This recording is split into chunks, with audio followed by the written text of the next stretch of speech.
This week on Africa Weekly, we travel to Somalia, where the country's only free ambulance service is at risk of closing down due to a lack of funding. And we take a look at a new doll being produced in Burkina Faso that challenges the typical blue-eyed Barbie dolls. But first, a summary of the stories that made the headlines this week. Egyptian police claim to have killed 40 suspects in a crackdown following the roadside bombing in the Giza region on December 28th that left 4 people dead. 3 Vietnamese holidaymakers and their Egyptian guide were killed after a bomb ripped through the bus they were on as it travelled near the pyramids. 11 other tourists from Vietnam and an Egyptian bus driver were wounded in the attack. We saw people carrying dead bodies. Some people brought the wounded onto an ambulance that would take them to Al Haram Hospital, and local residents helped carry the injured.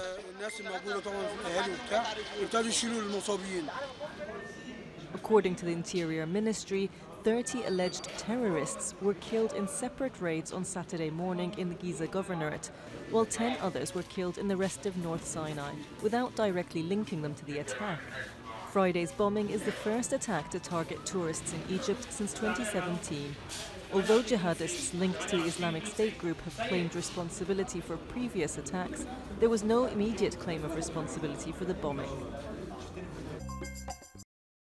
Police fired tear gas at protesters in Sudan's capital on Monday ahead of a planned march on President Omar al-Bashir's palace. Demonstrators are calling on him to step down following deadly anti-government protests triggered by a rise in the price of bread. The UN has called for a thorough investigation into the deaths and violence. On Sunday, President Bashir told police to abstain from using excessive force against the demonstrators after at least 19 people, including 2 security personnel, were killed in clashes in the initial days of demonstrations that erupted on December 19th. It is the duty of the state to maintain security without abuse and to implement internal security principles using the least possible force. The purpose is not to kill the people, but the ultimate goal is to maintain security and stability for the citizens. Tensions in the Democratic Republic of Congo have been running high following presidential elections on Sunday. The opposition fears that the result in the repeatedly delayed vote will be rigged to favour President Joseph Kabila's preferred successor, Emmanuel Ramazani Shadary. Shadary and 2 leaders of the divided opposition, Martin Fayulu and Etienne Tshisekedi, are the perceived frontrunners in the vote. On Monday, the authorities cut off the internet, a move that opposition activists said sought to gag communications and stifle transparency. The Election Commission had pledged to issue provisional results by Sunday, but now say these may have to be postponed. Definitive results were due out on January 15th, with the new president to be sworn in 3 days later. Hundreds of pro-Marc Ravalomanana demonstrators gathered for a 3rd day in the capital of Madagascar on Thursday to protest against the victory of his rival, ex-president Andry Rajoelina, in last week's elections. We're here for the truth. Don't worry, we'll always ask for the truth. We will be here every day to say that the Malagasy people do not accept this. Police used tear gas to disperse protesters during Wednesday's rally, with demonstrators vowing to stage regular protests until the High Constitutional Court formally pronounces the winner on January 8th. The country's top court is reviewing a petition filed by Ravalomanana challenging Rajoelina's win, citing fraud allegations. Mauritanian opposition MP and anti-slavery campaigner Biram Ould Ould-Obeid, who was on trial in the capital Nouakchott for threats against a journalist who ended up withdrawing his complaint, was released on Monday. I didn't do anything. I've never committed a crime. Obeid is president of an unlicensed NGO called the Initiative for the Resurgence of the Abolitionist Movement. He has been in custody since early August 2017 after the journalist filed suit against him for slander, insults and incitement to hatred.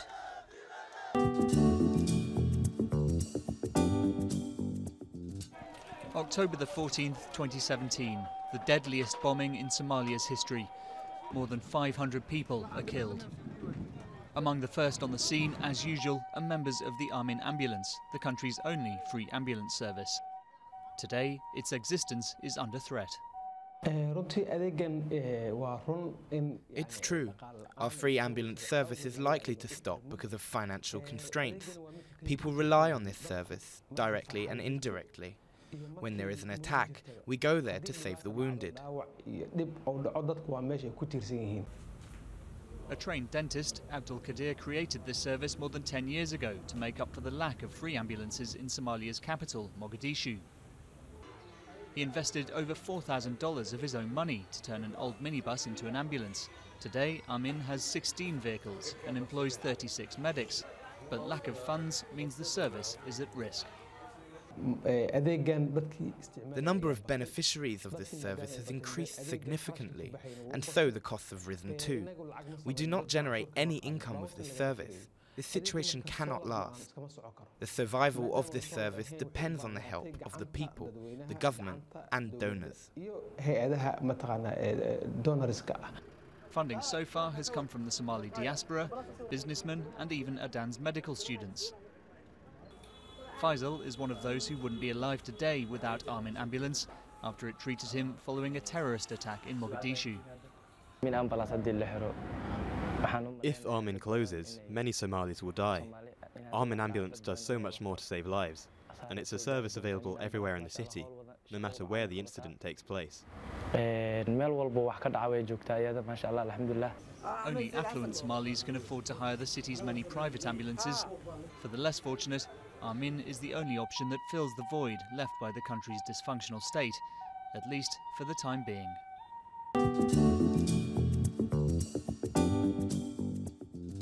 In Burkina Faso, a new-look doll is hitting the shops. Challenging the typical blue-eyed Barbies, these dolls are designed to resonate more with the local population. I see these beautiful dolls. Normally we always see European dolls. It's the first time I'm seeing something like this here, and I'm happy. I want to buy some for my friends. The dolls are locally made, by Africans, for Africans. All the dolls are made from African materials. We're trying to get a lot of people engaged with these dolls, to buy things that are 100% from here. In her Ouagadougou workshop, Abibou crafts the dolls with the help of 6 employees. She believes that the African dolls could go on to reach the same levels of success as more well-known models. La Barbie africaine, pourquoi pas, parce qu'on en a besoin. An African Barbie doll, why not? We need something like that. We still like white Barbies, but when the doll looks like this, there's a greater resemblance. You can dress them like yourself, style the hair like your own, with curly hair. You're immediately more connected with it. For a long while, the business was going from strength to strength. But recently, sales have slowed down owing to the uncertain security situation in Burkina Faso. The threat of jihadist terror attacks has kept away both the tourists and the wholesale buyers that represented a large part of their market. But Abibou hopes business will pick up again soon, and she'll be able to supply more African children with dolls that they can identify with.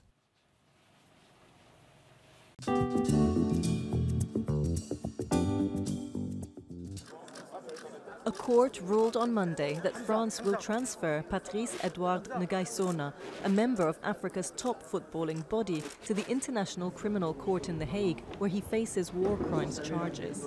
Nguesson, who is from the Central African Republic and sits on the board of the Confederation of African Football, has been in a jail near Paris since his arrest on December 12th.